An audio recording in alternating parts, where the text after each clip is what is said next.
Hi everyone, I'm Dr. Madhu Goyal, Senior Obstetrician and Gynecologist. So last video में हमने बात की थी कि पेरीमीनोपॉज क्या होता है. Perimenopause hits you in the age of रफली 40s. ऑफकोर्स कुछ लोगों में जल्दी भी होता है in the late 30s, but average age of perimenopause is around 40s. So हमने बात की थी कि ईस्ट्रोजन लेवल्स कम होते हैं, फ्लक्चुएटिंग होते हैं और इतने सारे सिम्टम्स के बारे में हमने बात की थी. ना अब हम इसका करें क्या? So there are of course various medical treatments available like menopausal hormonal therapy, non-hormonal therapy like black cohosh etc. But let us see कि हम क्या कर सकते हैं. How can we change our lifestyle to make this a period of better health, a period of better you. So पहले हम बात करेंगे first and foremost डाइट के बारे में. Now हमने बात की थी कि ईस्ट्रोजन जो है फैट डिस्ट्रीब्यूशन मेंटेन करता है, वो फैट मेटाबॉलिज्म मेंटेन करता है. तो एजिंग के साथ आपका मेटाबॉलिज्म स्लो हो जाता है और ये बात आपको ज़रूरी समझनी है. बहुत सारे पेशेंट्स कहते हैं डॉक्टर साहब हम तो वही खा रहे थे जो पिछले साल खाते थे या हम 5 साल पहले खाते थे, लेकिन अब सडनली वेट गेन क्यों हो रहा है? वेट गेन इसलिए हो रहा है क्योंकि आपका मेटाबॉलिज्म स्लो हो गया है. सो नेचुरली आपको अपनी डाइट उस हिसाब से चेंज करनी है. So first thing is eat according to circadian rhythm. अब सर्केडियन रिदम क्या होता है? सर्केडियन रिदम होता है एक natural body cycle. It's an internal clock. So आप जब सोते हैं, आप उठते हैं, उसके अकॉर्डिंगली वेरियस हार्मोन सिक्रीट होते हैं बॉडी में which are important for the metabolism of your food. So अगर आप सर्केडियन रिदम के अनुसार खाना खाएंगे तो इसका मतलब है कि आप लेट नाइट खाना नहीं खाएंगे. So avoid late night dinners. Preferably finish your meals by 7 o'clock. और स्पेशली अगर आप रात को खा भी रहे हैं तो आप कार्बोहाइड्रेट्स या फैट्स मत खाइए और स्मॉलर क्वांटिटीज़ खाइए. तो आपके पूरे दिन में breakfast should be your largest meal so that it can be metabolised easily. और ग्रेजुअली आप कम करते करते dinner should be your lightest meal. The other thing is portion control practice करिए. You cannot eat the same quantity of food. Normally क्या होता है, हम टीवी देखते हुए खाना खाते हैं, हम अपना इंस्टा स्क्रॉल कर रहे होते हैं, उसके साथ खाना खाते हैं. सो हमारा फोकस ईटिंग पे है ही नहीं. हमें पता ही नहीं है कि हमने कितनी रोटी खा ली या हमने कितना राइस खाया है या हम किस प्रपोर्शन में खा रहे हैं. So be aware. So mindful eating is another thing which really impacts the way you eat. आप देखिए कि आप क्या खा रहे हैं, आपका फोकस खाने पे होना चाहिए. Chew your food slowly. So आराम से खाइए. There is no rush. No rush to finish any meals, right? The third thing is choose what you eat. So we've talked about the timing, we've talked about the portion. Now it is important that you know what you are eating. So आपके खाने में protein ज़्यादा होने चाहिए, ठीक है, और carbohydrates और फैट्स कम होने चाहिए. फैक्ट तो यही है कि वो जो हम कॉलेज के ज़माने में पूरी आलू सब्ज़ी सब खा लेते, that should reduce, right? Or actually it should stop. So if I am asked to give up one thing when I am in my 40s, it would be sugar. तो आप अपने खाने में चीनी बंद कर दीजिए या बहुत कम कर दीजिए. और ये सारी चीज़ें ओवरनाइट नहीं होती हैं. आप सोचो कल सुबह उठ के we will change the kind of food we eat. It's not going to happen. So start reducing it in frequency and start reducing it in the amount that you eat. मान लो आप पूरी आइसक्रीम खाते हैं, so make it half, then gradually 1/4, then occasional. So you can limit the frequency and the amount of junk food that you are eating. ठीक है, ऐसा नहीं लगना चाहिए कि लाइफ में कुछ बचा ही नहीं है, बट मेक श्योर कि लाइफ में जो भी बचा है वो हेल्दी बचा है. The second and very important thing is exercise. Right? We talked about the effect of estrogen hormone on your muscle mass. सो जैसे ही ईस्ट्रोजन कम होता है आपका मसल मास कम होना शुरू हो जाता है, आपकी बोन डेंसिटी कम होनी शुरू हो जाती है, मतलब आपकी स्ट्रेंथ कम होना शुरू हो जाती है. सो इसमें कार्डियोवैस्कुलर ट्रेनिंग तो है ही, मतलब आप अपनी वॉक्स जो आप करते हैं वो तो करेंगे ही, ट्रेडमिल तो करेंगे ही, लेकिन strength training is very important.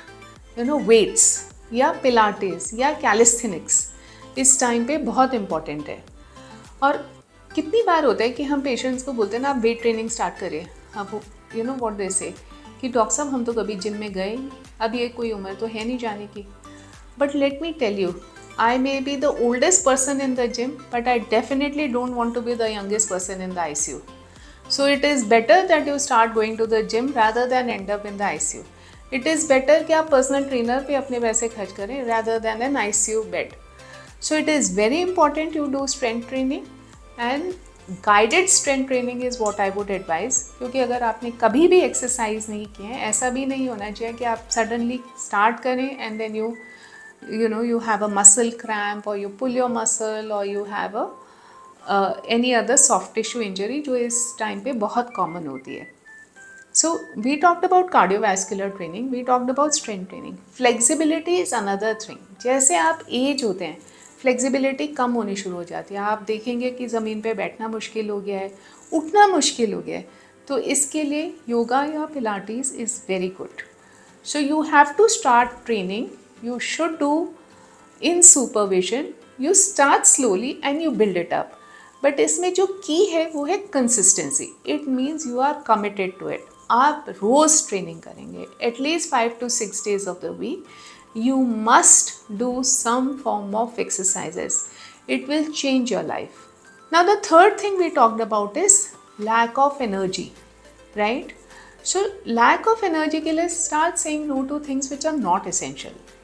You don't have to commit to every party. You don't have to go out with everyone. So choose what you want to do. After all your 40s, you have learned who are your friends, what do you want in your life. So life is more or less defined. You are mature enough to make your own choices. Then we talked about a lot of mental changes कि irritability हो रही है, depression हो रहा है, crying spells हो रहे हैं. अब इसको कैसे handle करें? Very importantly, tell your family. Talk to them. ठीक है. So many times we come across the fact कि husbands या sons they are unaware कि इस टाइम पे hormonal changes हो रहे हैं. तो ये एक वो change है which you cannot help yourself. ठीक है. So you have to make the surrounding people also aware कि look, I am going through perimenopause and I need help. So कभी कभी क्या होता है, if you are heard, if you are seen, है ना, if you are appreciated, some of these feelings regress. Also build a sisterhood. So women can be women's best friends. So you can go out with your friends, you can go out and enjoy lunch with them. Care about yourself. The next thing is we talked about hair changes. तो बाल गिर रहे हैं, बाल झड़ रहे हैं, coarse texture, and sometimes this hair loss can be mentally very traumatic. So please take care of it. आप मसाज कराइए, आप हेयर स्पा कराइए, आप हेयर कंडीशनिंग कराइए. Understand that your hair are going to change, and if you need help, please consult a dermatologist with your hair. The other thing is the skin changes. Now, when you see and stand and see in front of the mirror, kai bari, it's not a very nice feeling that you get. Suddenly you see a much older version. So body image disorders, which again add to the emotional distress, are there. So you can walk up to a dermatologist and ask, look, is there anything that I can do for my skin? And start taking care of these small things which eventually will make a very big difference in your life. The other thing is बहुत सारे dental changes हो सकते हैं इस time पे. You can start having cavity. In fact, burning mouth syndrome होता है जो थोड़ा सा रेयर होता है, but पेशेंट को ऐसे लगता है जलन हो रही है या मुंह सूखा जा रहा है. So maintain hydration. थोड़ा sips of water regularly लीजिए. But जैसे हमने बात की थी, मेटाबॉलिज्म स्लो हो जाता है, तो this is the time to avoid alcohol, this is the time to avoid aerated drinks. So the whole summary of the thing is that you have to change, you have to evolve, you have to understand that you are aging, and these are the changes that I need to bring in myself so that I am more powerful. So I hope you are able to make all these changes in yourself, and your perimenopausal period will not be that troublesome.